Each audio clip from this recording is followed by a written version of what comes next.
आज हमने स्टार्ट करना है इंटरनल एनर्जी से। एक एक पॉइंट जो है इसमें आपका जो है वो पॉइंट ऑफ डिस्कशन जो है इसको जो है वो अच्छे से आप लोगों ने जो है वो समझना है, अंडरस्टैंड करना है। सो इंटरनल एनर्जी जो है वो क्या होती है? सबसे पहले कहते हैं sum of all forms of energy of a substance, जो है उसको हम कहते हैं इंटरनल एनर्जी। मतलब इंटरनल एनर्जी को हम आमतौर पर यू से रिप्रेजेंट करते हैं। तो इंटरनल एनर्जी है उसको आमतौर पर हम यू से रिप्रेजेंट कर रहे होते हैं। ठीक है जी।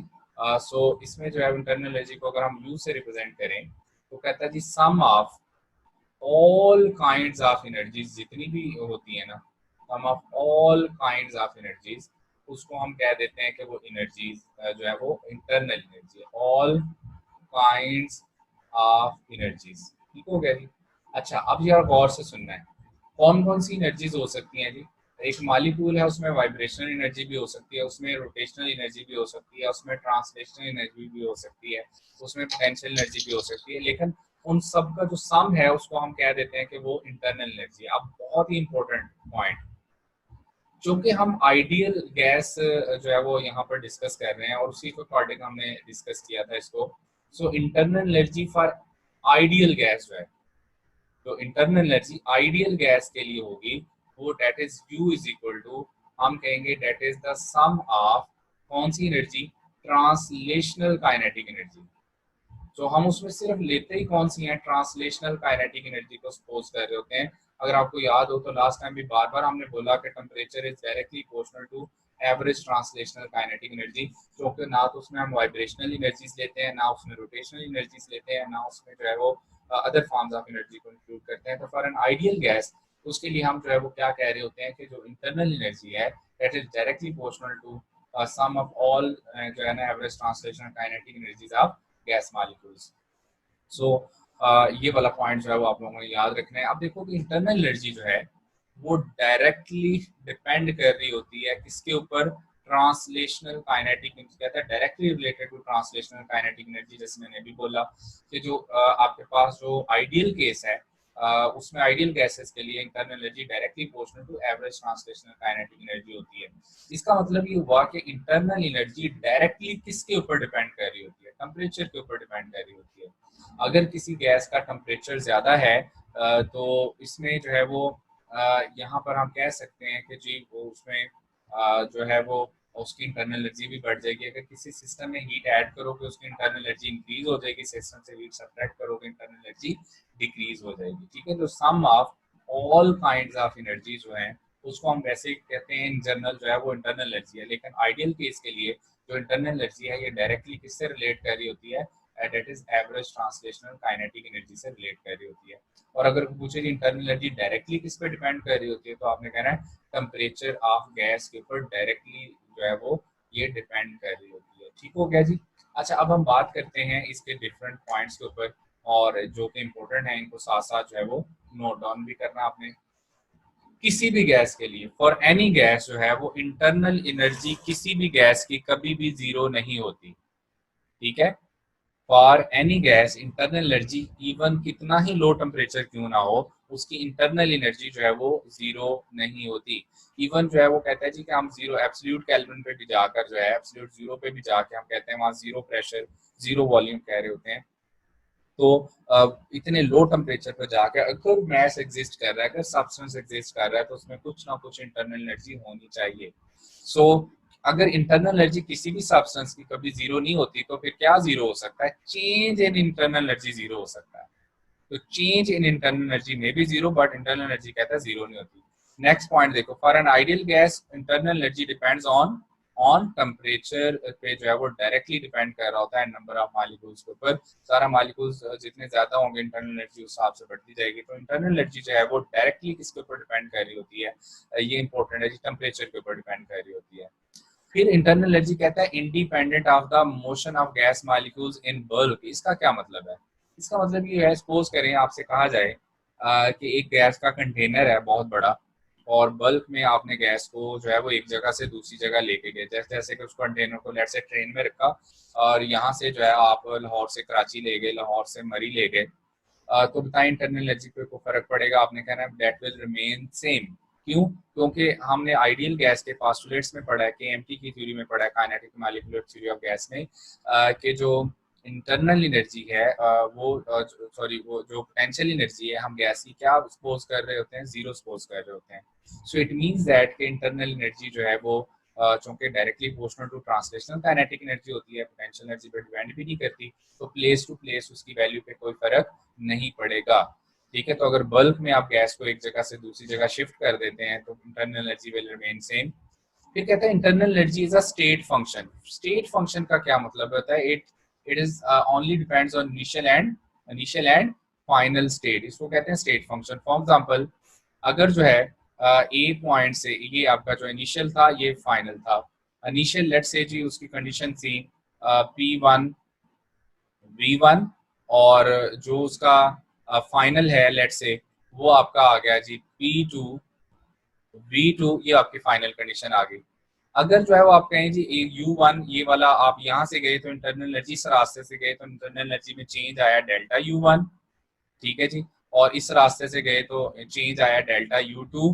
तो हमें कहना चाहिए कि डेल्टा U1 जो है that must be equal to delta U2। क्यों?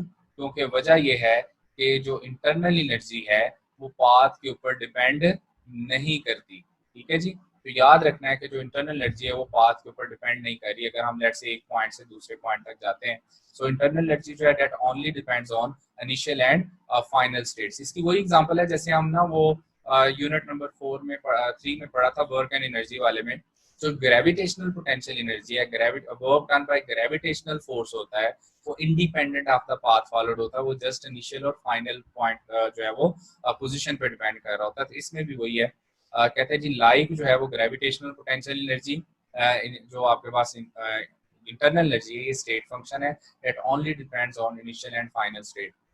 कहते हैं internal energy can be increase even no heat transfer. अगर for example shaking the container and two objects rub together, for example देखो जी, अगर हमारे पास ना एक कंटेनर है और उसमें गैस है तो आप उसको ना एडियाबैटिकली कंप्रेस कर देते हैं, वर्क डन ऑन दी जो है सिस्टम करते हैं, एडियाबैटिकली आपने कंप्रेशन की। एडियाबैटिक का मतलब होता है no heat enters the leave the system, तो वो उसकी इंटरनल एनर्जी को क्या करेगा, इंक्रीज कर देगा, उसकी इंटरनल एनर्जी बढ़ जाएगी।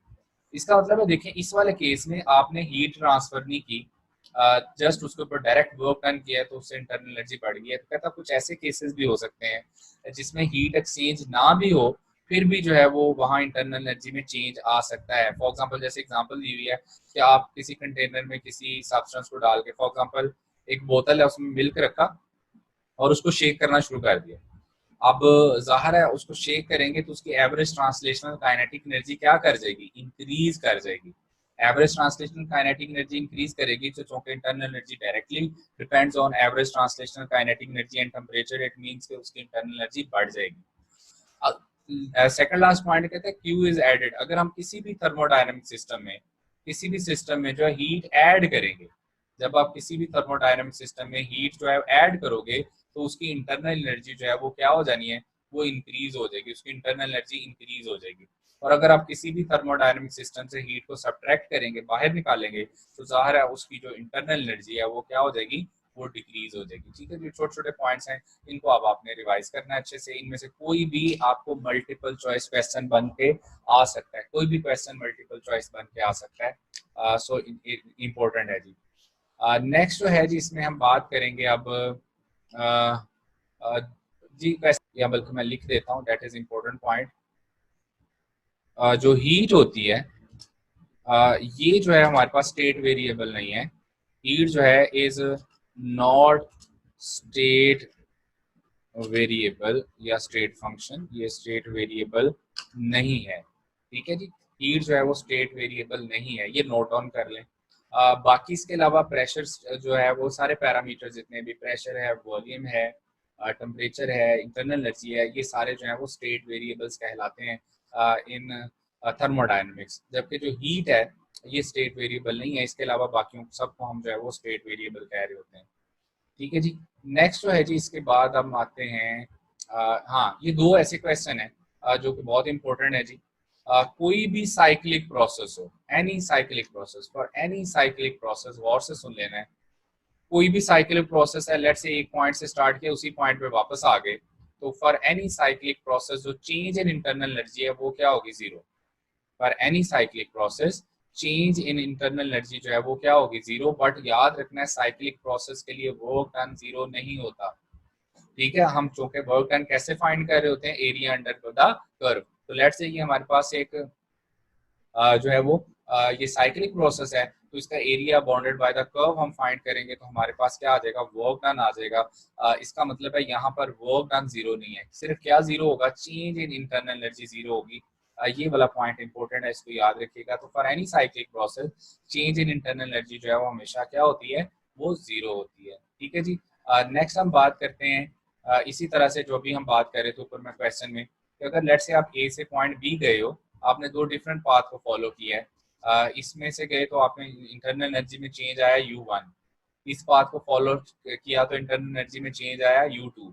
चूंकि internal energy independent of the path followed होती है, तो हम कह सकते हैं चूंकि U is a state function, तो हम कह सकते हैं कि change in internal energy 1 is equal to क्या होगा, चेंज इन इंटरनल एनर्जी 2, यानी U1 इज इक्वल टू क्या होना चाहिए, U2 होना चाहिए। तो ये दो बहुत इंपॉर्टेंट पॉइंट है, नंबर ऑफ टाइम पेपर में इनसे रिलेटेड जो है वो पास्ट पेपर में आपको क्वेश्चंस नजर आएंगे। अच्छा जी, अब हम बात करते हैं वर्क के बारे में। वर्क जो है वो कैसे फाइंड करते हैं, दैट इज वेरी सिंपल जी। वर्क जो है हम फॉर्मूला होता है F.D। तो यहाँ पर D जो है डिस्प्लेसमेंट, हम उसको इसको बोलेंगे पिस्टन मूव को। तो पिस्टन जितना मूव किया, let's say piston X move किया है, तो ये पिस्टन की इनिशियल पोजीशन थी, ये फाइनल पोजीशन है। तो जितना पिस्टन जो है वो मूव कर गया है, ये इसकी इनिशियल पोजीशन, ये फाइनल, तो piston move by the piston को हम डिस्प्लेसमेंट यहाँ कहेंगे, तो F इंटू डेल्टा एक्स, ठीक हो गया। तो यहाँ पर जो है वो हम इसको P जो डेल्टा एक्स है, यानी कि जिसको हम डिस्प्लेसमेंट कह रहे हैं, ये वाला, तो डिस्टेंस कवर्ड जो है वो किसके इक्वल होगा, यहाँ पर वो भी हम कैलकुलेट कर सकते हैं, अगर उसकी वैल्यू यहाँ पर जो है वो पुट कर सकते हैं। वो कैसे, देखो हमारे पास फोर्स होता है, फोर्स किसके इक्वल होता है, प्रेशर इनटू एरिया। देखो ना, प्रेशर हमारे पास होता है force per unit area. Pressure जो होता है वो फोर्स पर यूनिट एरिया होता है, तो यहाँ से फोर्स किसके इक्वल हो जाएगी, प्रेशर मल्टीप्लाई बाय एरिया के इक्वल। तो इसका मतलब है फोर्स की जगह अगर हम pressure into area into delta x put कर दें, अब ये जो एरिया है, एरिया जितना चेंज इन एरिया है मल्टीप्लाई बाय जो है वो ये डेल्टा एक्स जो है वो किसके इक्वल होगा, वो वॉल्यूम के इक्वल होगा। तो हमारे पास work done at constant pressure का जो फॉर्मूला है वो क्या आता है, पी डेल्टा वी। अब यहाँ गौर से सुन लें कि ये वाला जो फॉर्मूला है, अगर कोई पूछे इसकी लिमिटेशन क्या है, इसकी लिमिटेशन ये है कि ये तब यूज होना है जब work done at constant pressure हो रहा हो। तो ये है वर्क एट कांस्टेंट प्रेशर। तो work done can also be found by area under the pressure volume curve जो है। तो कोई भी हमें कांस्टेंट प्रेशर जो है वो उस पे को कर्व गिवन हो, तो आप उसका area under the curve find करेंगे, तो आपके पास जो है क्या आ जाएगा, वर्क डन आ जाएगा, ठीक है जी। तो एक फॉर्मूला है पी डेल्टा वी, एक फॉर्मूला है work done is equal to pressure area into piston move जो है, जितना डेल्टा एक्स का मतलब जितना पिस्टन ने मूव किया है, और एक फॉर्मूला है जी एरिया अंडर द कर्व, आप फाइंड करके वर्क डन जो है वो फाइंड कर सकते हैं। अच्छा जी, नेक्स्ट जो है जी हमारे पास लेट्स से एक क्वेश्चन गिवन है हमें कि प्रेशर अगर जो है वो हमें गिवन हो 10⁴ न्यूटन पर मीटर स्क्वायर, और पिस्टन मूव जो है वो पिस्टन का एरिया सॉरी आपको गिवन है 0.1 मीटर स्क्वायर, तो distance move by the piston आपको डेल्टा 0.1 सेंटीमीटर गिवन है। तो ये सेंटीमीटर में इसको मीटर में चेंज करेंगे आप, तो फॉर्मूला यूज करोगे W is equal to P pressure into area into delta X, तो आपके पास 1 जूल आंसर आ जाएगा। यहाँ सिर्फ ख्याल रखना है कि यूनिट सेंटीमीटर में है तो उसको आप मीटर में चेंज करेंगे, ये दोनों मीटर यूनिट स्टैंडर्ड यूनिट्स में है, जब यहाँ वैल्यू पुट करेंगे तो आपके पास आंसर कितना आ जाएगा, 1 जूल आंसर आ जाएगा, ठीक है। तो इसको सॉल्व करके देखिएगा।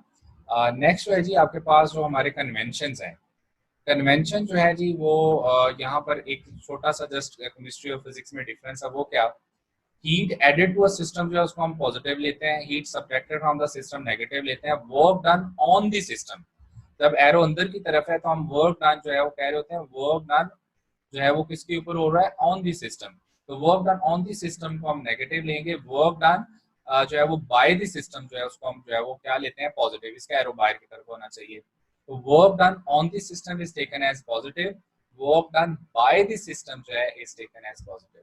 तो work done on the system negative है, केमिस्ट्री में रिवर्स है, केमिस्ट्री में work done on the system को पॉजिटिव लेते हैं और work done by the system को आप नेगेटिव ले रहे होते हो। तो ये वाली चीज का ख्याल रखना है। यहाँ पर कन्वेंशन जो है ये इंपॉर्टेंट है, ये आपको अच्छे से इनका पता होना चाहिए ताकि आगे जो है वो कहीं भी आपको कंफ्यूजन ना आए। Work done on the system taken as positive, work done by the system is taken as positive, work done on the system is taken as negative।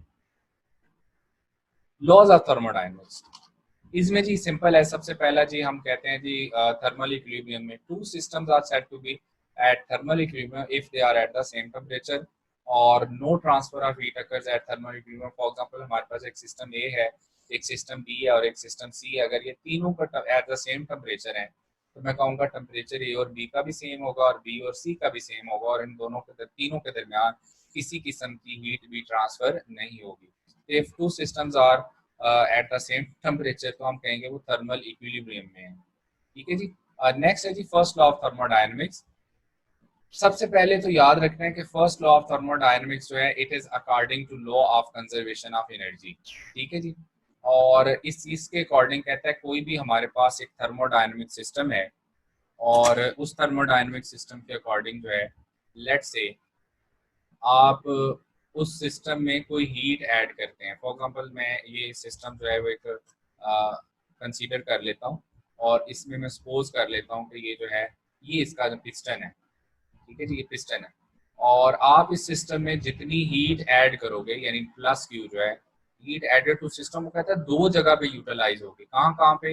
एक उस सिस्टम की इंटरनल एनर्जी को इंक्रीज करने के लिए, एक उस सिस्टम की इंटरनल एनर्जी को इंक्रीज करने के लिए और प्लस जो है बाकी जो अमाउंट बचेगी वो work done by the system हो जाएगा। तो work done by the system को यहाँ हम क्या कह रहे हैं? पॉजिटिव। तो heat added to a system is equal to क्या होगा? Change in internal energy plus work done by the system. So जितनी एनर्जी आप इनपुट दे रहे हो और इक्वल टू क्या है? आउटपुट। आउटपुट यहाँ दो आ रही है, डेल्टा यू यानी कि चेंज इन इंटरनल एनर्जी और plus work done. So according to first law of thermodynamics, heat added to a system is equal to change in internal energy plus work done। आपकी book में इसकी दो examples given है। जैसे जी bicycle pump है, कहता है बाईसाइकिल पंप हीट अप क्यों हो जाता है? इसलिए हीट अप होता है क्योंकि जो इंक्लोयर ऑफ बाईसाइकिल पंप है वो स्टील का बना होता है। ऐसे ही है। तो इंक्लोयर अगर स्टील का बना हुआ है तो आप क्या करते हो? जब उसके ऊपर जो है वो पिस्टन लगा हुआ है, ज़ाहिर है आप उसको पुश करते हैं। तो आप पुश आप जब करेंगे तो आप वर्क डन जो है वो ऑन दी सिस्टम करेंगे। बाईसाइकिल पंप में work done on the system आप कर रहे हो तो वो उस जब work done on the system होगा तो वो उस सिस्टम की इंटरनल एनर्जी को क्या कर देगा? इंक्रीज कर देगा। Work done on the system हो रहा है, एज ए रिजल्ट चूंकि अंदर इंटरनल एनर्जी इंक्रीज हो रही है और ये मेटल इंक्लोजर का बना होता है, इस वजह से वहां से हीट बाहर आना शुरू हो जाती है। हम कहते हैं एज ए रिजल्ट जब बाईसाइकिल पंप हम प्ले कर रहे होते हैं तो वाइल प्लेइंग बाईसाइकिल पंप जो है वो हीट अप हो जाता है। हीट अप क्यों होता है? चूंकि आप जब work done on this system करते हो उसकी इंटरनल एनर्जी बढ़ती है तो अंदर इंटरनल एनर्जी बढ़ेगी, टेम्परेचर बढ़ेगा, तो एज ए रिजल्ट जो है बाहर हीट आना शुरू हो जाती है। इसका मतलब है बाई प्लेइंग बाईसाइकिल पंप जो इसी के अकॉर्डिंग देखो इसको रीअरेंज करें तो ये जो इक्वेशन है ये बाईसाइकिल पंप के लिए होगी minus W is equal two plus delta U minus Q. तो हीट इंटरनल एनर्जी से हीट बाहर आ रही होती है। ह्यूमन मेटाबॉलिज्म की एग्जांपल जो है, देखो हम वार्म ब्लडेड है, हमारा जो बॉडी का टेम्परेचर है वो कांस्टेंट रहना चाहिए। अगर बॉडी का टेम्परेचर कांस्टेंट रहेगा तो चेंज इन इंटरनल एनर्जी को जीरो होना चाहिए। तो जो भी हम फूड खाते हैं वो हमारी बॉडी की हीट बन जाती है और जो हम वर्क डन करते हैं हमारी बॉडी की हीट से क्या हो रहा होता है? माइनस हो रहा होता है। सो अब देखें कि अगर हम चाहते हैं कि हम चूंकि अपनी बॉडी का टेम्परेचर जो है वो क्या रहे? कांस्टेंट रहे, तो उसके लिए कहते हैं जी हम फूड खाते हैं ताकि हमारी जो है वो कंटिन्यूसली हीट की सप्लाई आती रहे और जो हम वर्क डन करेंगे वो हमारी बॉडी की हीट से क्या हो रहा होगा? माइनस हो रहा होगा। As a result change in internal energy क्या होगा? Zero. So human metabolism is the best example of first law of thermodynamics. इसको बुक से एक दफा रीड आउट भी कीजिएगा ताकि कॉन्सेप्ट और ज्यादा क्लियर हो जाए आपका। ठीक है जी। नेक्स्ट है, ये दोनों एग्जांपल्स हैं। अच्छा, अब जो है वो नेक्स्ट टॉपिक जो हम करने जा रहे हैं ये बड़ा इंपॉर्टेंट है, इसको जरा देखिएगा। इसमें मैं आपको सारे प्रोसेसेस को बारी बारी जो है वो रिवाइज करवाने जा रहा हूँ इन टर्म्स ऑफ जो है वो फर्स्ट लॉ ऑफ थर्मोडायनेमिक्स, ताकि अगर जो है वो पेपर में कोई क्वेश्चन आता है कॉन्सेप्चुअल तो आप इजीली उसको अंडरस्टैंड कर सकें। आप जो है वो स्टेटमेंट को पढ़ के समझ सकें कि उसमें पूछा क्या गया हुआ है। देखो जी, अगर हमें कोई कहे जी आइसोथर्मल प्रोसेस वो होता है जिसमें टेम्परेचर क्या रहता है, कांस्टेंट। अगर टेम्परेचर कांस्टेंट रहेगा तो इंटरनल एनर्जी भी क्या रहेगी, कांस्टेंट। आप देखो ये बड़े छोटे छोटे पॉइंट है लेकिन है बड़े इंपॉर्टेंट। अगर इंटरनल एनर्जी कांस्टेंट रहेगी, but change in internal energy जो है वो क्या होगा, जीरो। तो फर्स्ट लॉ ऑफ थर्मोडायनेमिक्स के अकॉर्डिंग जो कि डेल्टा यू जीरो हो गया, तो क्यू इज इक्वल टू क्या हो जाएगा, जीरो प्लस वर्क डन।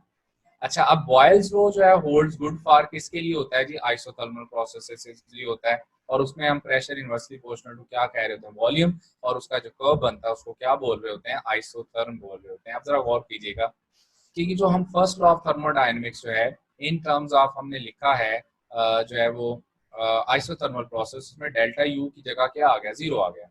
अब दो चीजें हो सकती हैं जी, Q is equal to W minus Q is equal to minus W. अब जरा देखिएगा, आइसोथर्मल एक्सपेंशन, इसका मतलब ये है कि आप बाहर से जब हीट प्रोवाइड करेंगे, heat added to a system, heat add करेंगे, तो हम चाहते हैं कि ये हमारा जो प्रोसेस है वो कौन सा है, आइसोथर्मल। और आइसोथर्मल प्रोसेस में चेंज इन इंटरनल एनर्जी जो है डेट मस्ट बी क्या रहनी चाहिए, जीरो। तो ज़ाहिर change in internal energy zero रहनी चाहिए। तो आप चूंकि आप जब हीट ऐड करोगे तो उसकी इंटरनल एनर्जी बढ़ेगी, तो आप क्या चाह रहे हैं, आप चाह रहे हैं कि जो उसकी इंटरनल एनर्जी में चेंज जीरो रहे। तो आप जो हीट ऐड करोगे तो वो उसको डिक्रीज करना पड़ेगा। तो डिक्रीज करने के लिए सिस्टम क्या करेगा, सराउंडिंग पे वर्क डन करेगा। तो हीट जो है, अगर जो है वो डायरेक्टली किसमें यूज हो रही है, that is use in work done by the system, इसका मतलब है ये किसको शो करेगा, ये आइसोथर्मल एक्सपेंशन को शो करेगा। अगर कहीं भी आपको लिखा नजर आए Q is equal to W, इसका मतलब आपने समझ जाना है कि वो किसकी बात कर रहा है, वो आइसोथर्मल एक्सपेंशन की बात कर रहा है। और अगर कहीं minus Q is equal to minus W लिखा नजर आए, जैसे देखो इसमें हम कह रहे हैं कि work done on the system is taken as negative minus W. अब उस सिस्टम की इंटरनल एनर्जी को बढ़ा देगा। हम चाह रहे हैं कि उस सिस्टम की इंटरनल एनर्जी क्या रहे, क्या हो, कम हो जाए। चाह तो उसके लिए आप उस सिस्टम को जो है उसके में से इंटरनल एनर्जी को क्या करेंगे, बाहर जो है वो जो है वो रिमूव कर देंगे हीट को। तो इसका मतलब ये, ताकि उसकी जो चेंज इन इंटरनल एनर्जी है वो क्या हो जाए, जीरो हो जाए। तो इसका मतलब ये होगा, अगर कहीं भी आपको लिखा नजर आए minus Q is equal to minus W, आपने समझ जाना है कि ये किसको शो कर रहा है, ये आइसोथर्मल एक्सपेंशन को डिनोट कर रहा है। ठीक है जी, तो you should know the clear difference between isothermal expansion and isothermal compression. और आपसे अक्सर पूछा जाए वो कौन सा प्रोसेस है जिसमें हीट जो है वो डायरेक्टली वर्क डन में कन्वर्ट हो रही होती है, वो आइसोथर्मल जो है वो प्रोसेस होता है। ठीक हो गया। अच्छा जी, अब हम आगे बात करते हैं। अच्छा हाँ, यहाँ पर देखो, कह रहा है जितने भी isothermal to keep the temperature constant, isothermal processes must take place slowly. जितने भी आइसोथर्मल प्रोसेसेस होते हैं वो बहुत स्लो होते हैं। मेन निशानी, कई दफा ना आपको डायरेक्टली नहीं बताया होगा कि आइसोथर्मल कौन सा है या एडियाबैटिक कौन सा है। लिखा होगा a gas is slowly compressed, इतना लिखा है, तो इसका मतलब स्लो प्रोसेस है, तो दैट मस्ट बी कौन सा होना चाहिए, आइसोथर्मल। जब भी स्लो प्रोसेस होगा आपने समझ जाना है कि वो कौन सा होगा, isothermal. For example conversion of water into ice is a slow process, और वो कौन सा आइसोथर्मल प्रोसेस। ठीक है जी। नेक्स्ट जो है हम बात करेंगे एडियाबैटिक प्रोसेस की। एडियाबैटिक प्रोसेस कौन सा होता है, एडियाबैटिक प्रोसेस होता है इन विच नो हीट एंटर्स और लीव द सिस्टम, तो क्यू जीरो हो जाएगा। फर्स्ट लॉ ऑफ थर्मोडायनेमिक्स के अकॉर्डिंग यहाँ जीरो आ जाएगा। अब या तो हम वर्क को दूसरी तरफ लेके जाएंगे या डेल्टा यू को दूसरी तरफ लेके जाएंगे, दोनों का मतलब डिफरेंट होगा। अच्छा, बॉयल्स लॉ के लिए एडियाबैटिक प्रोसेस होता है पी वी की power gamma is equal to constant, और इसका जो कर्व बनता है उसको आप बोलते हो एडियाबैट। और एडियाबैट जो है मोर स्टीपर देन आइसोथर्म, ये भी अक्सर पेपर में पूछा जाता है। तो एडियाबैट जो नीचे बनता है, आइसोथर्म थोड़ा सा ऊपर बनता है, तो adiabat is more steeper than isotherm. अच्छा, अब देखो, अगर मैं ये डेल्टा यू को दूसरी तरफ ले जाता हूँ तो इस तरफ, तो ये डेल्टा यू माइनस हो जाएगा। अच्छा, अब कहीं भी लिखा नजर आए work done is equal to minus delta U, तो आपने समझ जाना है ये किसको रिप्रेजेंट करता है, ये एडियाबैटिक एक्सपेंशन को रिप्रेजेंट कर रहा है। क्यों, क्योंकि देखें वर्क डन यहाँ हुआ है on the cost of internal energy. यहाँ जो वर्क डन हुआ है that is on the cost of internal energy. तो यहाँ जो वर्क डन हुआ है वो वर्क जो इंटरनल एनर्जी है उसकी कॉस्ट पे हुआ है। सो यहाँ इंटरनल एनर्जी डिक्रीज हो गई है, क्योंकि बाहर से तो कोई हीट नहीं आ रही। No heat enters or leave the system का मतलब है आपने इस सिस्टम को इंसुलेट कर दिया। आप चारों तरफ से आप इस सिस्टम को अगर इंसुलेट कर देते हैं तो हम कहेंगे no heat enters or leave the system. अच्छा, जब आप इसके ऊपर वर्क डन करेंगे तो वर्क डन जो है ऑन दी सिस्टम जो है उसको क्या लेते हो आप, नेगेटिव। तो वो उसकी इंटरनल एनर्जी को क्या करेगा, वो इंक्रीज कर देगा। तो इसका मतलब अगर कहीं भी आपको लिखा नजर आता है -W = +Δu, आपने समझ जाना है कि ये किस चीज को रिप्रेजेंट कर रहा है, ये एडियाबैटिक कंप्रेशन को रिप्रेजेंट कर रहा है, ये एडियाबैटिक कंप्रेशन को रिप्रेजेंट करेगा, ठीक है जी। और अगर वर्क डन जो है वो बाय द सिस्टम हो रहा हो तो वो -Δu होगा, हम कहेंगे work done is on the cost of internal energy. तो ये एडियाबैटिक एक्सपेंशन है, ये एडियाबैटिक कंप्रेशन है। So you should know the clear difference between adiabatic compression and adiabatic expansion। और कहते हैं जितने भी adiabatic processes होते हैं वो हमेशा याद रखना क्या होते हैं, वो चूंकि हम adiabatic process perfectly insulator होते हैं तो उनमें क्या होना चाहिए, मोस्टली प्रोसेस जो है वो अब्रप्ट होते हैं। अब्रप्ट का मतलब बहुत ही तेज होते हैं। तो जितने अब आपको अगर टेस्ट में उसने क्वेश्चन में लिखा हुआ है a gas is suddenly compressed, तो आपने समझ जाना है वो कौन सा प्रोसेस है, वो एडियाबैटिक प्रोसेस। अगर स्लोली लिखा हुआ है तो वो आइसोथर्मल प्रोसेस है। अच्छा, अब जैसे बर्स्ट फायर है, जैसे क्लाउड फॉर्मेशन है, जैसे प्रोपोगेशन ऑफ साउंड है। अब प्रोपोगेशन ऑफ साउंड में कहता है कि compression and rarefactions occur so rapidly, इस वजह से जो उसमें हीट एक्सचेंज होने का टाइम ही नहीं मिलता, इसलिए वो प्रोसेस कौन सा है, वो एडियाबैटिक प्रोसेस है। सो एडियाबैटिक जितने भी प्रोसेस होते हैं वो क्या होते हैं, वेरी वेरी फास्ट। और जितने भी जो हमारे जो होते हैं जी आइसोथर्मल प्रोसेसेस, वो क्या होते हैं, स्लो होते हैं। नेक्स्ट दो और प्रोसेस है जी हमारे पास, ये भी आपको पता होना चाहिए। कहते हैं जी ऐसा प्रोसेस जिसमें प्रेशर कांस्टेंट रहे उसको हम क्या कहते हैं, आइसोबैरिक प्रोसेस। और work done in isobaric process क्या होता है, P = ΔV। और यहाँ से so first law of thermodynamics हम आइसोबैरिक प्रोसेस के लिए लिख सकते हैं Q = ΔU plus work done की जगह P ΔV आ जाएगा, ठीक है जी। और एक प्रोसेस है जो कि बहुत ही इंपॉर्टेंट है, वो है आइसोकोरिक प्रोसेस। वो प्रोसेस कौन सा है जी, आइसोकोरिक प्रोसेस। आइसोकोरिक प्रोसेस वो होता है जिसमें वॉल्यूम कांस्टेंट रहे। आइसोकोरिक कौन सा होता है, जिसमें वॉल्यूम कांस्टेंट रहे। और जिसमें वॉल्यूम कांस्टेंट रहे तो चेंज इन वॉल्यूम क्या होगा, जीरो। अगर चेंज इन वॉल्यूम जीरो होगा तो उसमें वर्क डन आपका क्या हो जाएगा, वर्क डन जीरो आ जाएगा। और वर्क डन जीरो होने का मतलब ये है कि फर्स्ट लॉ ऑफ थर्मोडायनेमिक्स आपका क्या बन जाएगा, Q = ΔU। पास्ट पेपर में बहुत दफा क्वेश्चन पूछा जा चुका है। ये बताएं कि वो कौन सा प्रोसेस है जिसमें heat added to a system जो है डायरेक्टली किसके इक्वल होती है, वो इंटरनल एनर्जी के इक्वल हो जाती है। तो heat added system is equal to increase in its internal energy. तो आपने कहना है वो कौन सा प्रोसेस है, दैट प्रोसेस इज कॉल्ड कौन सा है, आइसोकोरिक प्रोसेस। और आइसोकोरिक प्रोसेस में याद रखना है कि जो है वो वॉल्यूम कांस्टेंट, तो चेंज इन वॉल्यूम जीरो, तो वर्क डन हमेशा क्या होता है, वो जीरो होता है। नेक्स्ट जो है जी, हम वर्क डन की बात करें, ये अक्सर पेपर में क्वेश्चन आता है, for which of the following processes work done is maximum. Expansion की बात करें तो आप देखो ये हमारे पास कर्व बना हुआ है। आइसोबैरिक का मतलब प्रेशर कांस्टेंट, आइसोथर्मल का मतलब टेम्परेचर कांस्टेंट, एडियाबैटिक का मतलब no heat enters or leave the system, isochoric का मतलब वॉल्यूम कांस्टेंट। ये जो आइसोकोरिक प्रोसेस है इसमें तो अंडरस्टूड है कि वर्क डन जो है वो हमेशा क्या रहेगा, वो जीरो ही रहेगा। इसमें अंडरस्टूड है कि वर्क डन जो है वो हमेशा जीरो, क्योंकि इसमें वॉल्यूम कांस्टेंट रहता है। बाकी अगर हम एरिया अंडर द कर्व देखें तो सबसे ज्यादा एरिया अंडर द कर्व किस में बनेगा, आइसोबैरिक में। इसका मतलब है आइसोबैरिक जो है उसमें सबसे ज्यादा वर्क डन होता है इन आइस जो है वो अगर हम एक्सपेंशन की बात कर रहे हो। सेकंड पे कौन सा आएगा, सेकंड पे आपका आएगा आइसोथर्मल प्रोसेस। थर्ड पे कौन सा आएगा, एडियाबैटिक प्रोसेस। और फोर्थ पे कौन सा आएगा, ज़ाहिर है जिसमें वर्क डन नहीं होता, वो कौन सा है, आइसोकोरिक प्रोसेस। तो इसमें जो है उसने पूछा है मैक्सिमम वर्क डन किस में होगा, तो इसका आंसर क्या होगा, आइसोबैरिक प्रोसेस। तो आइसोबैरिक जो प्रोसेस है, since area under the curve जो है इसमें सबसे ज्यादा है, इस वाले में जो है वो वर्क डन सबसे मैक्सिमम होगा। ठीक हो गया जी। बाकी छोटे मोटे ये क्वेश्चंस हैं, अगर पेपर में आते हैं इजीली आंसर दे सकते हो। जैसे 5 मोल्स ऑफ द गैस कहता है 250 work done, change in internal energy क्या होगा। अब आपको जो है वो प्रोसेस कौन सा बताया हुआ उसने यहाँ पर, एडियाबैटिक। अब हमें पता है एडियाबैटिक कंप्रेशन जो है उसमें -W = क्या होता है, +Δu। आपको वर्क डन दिया हुआ वही इंटरनल एनर्जी के इक्वल होगा, तो आंसर आपका सीधा सीधा 250 आ जाएगा।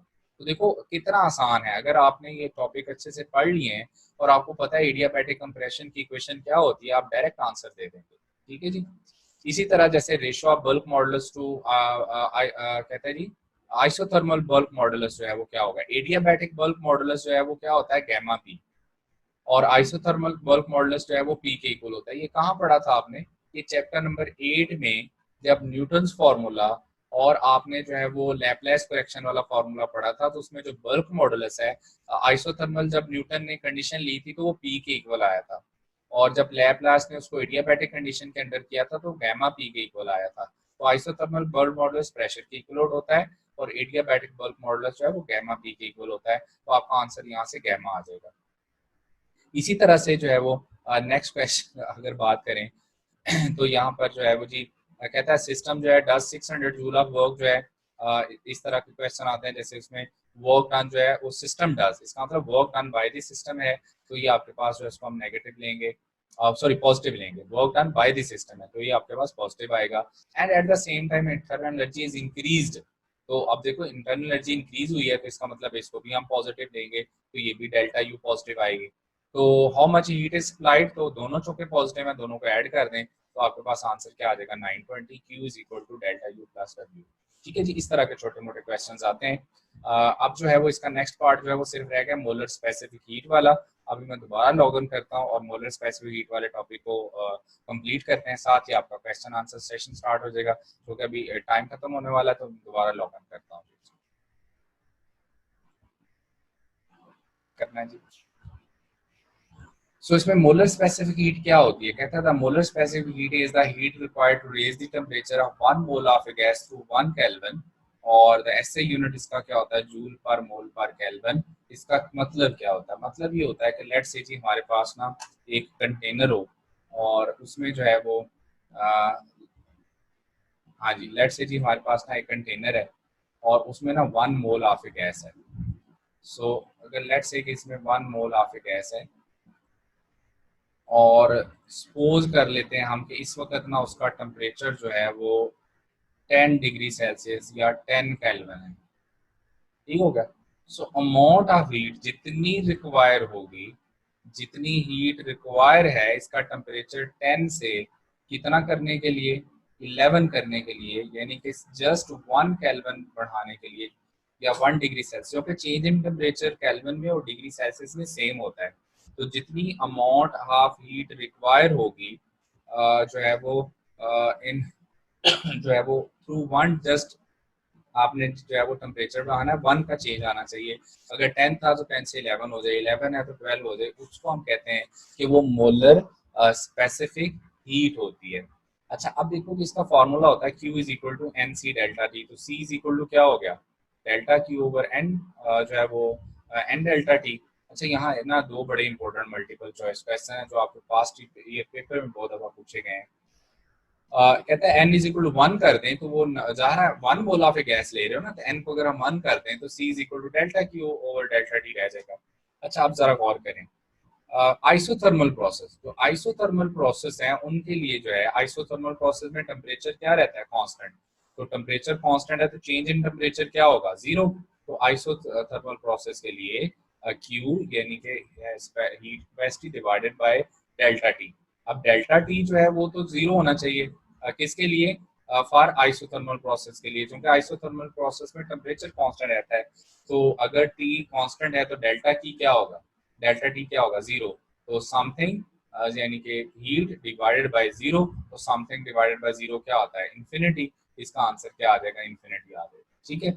और एडियाबैटिक प्रोसेस कौन से होते हैं, इन विच नो हीट एंटर्स और लीव द सिस्टम, तो उसमें क्यू ही जीरो हो जाएगा। जब ऊपर वाली टर्म जीरो होगी तो जाहिर है फिर उसका आंसर जो है वो जीरो आ जाएगा।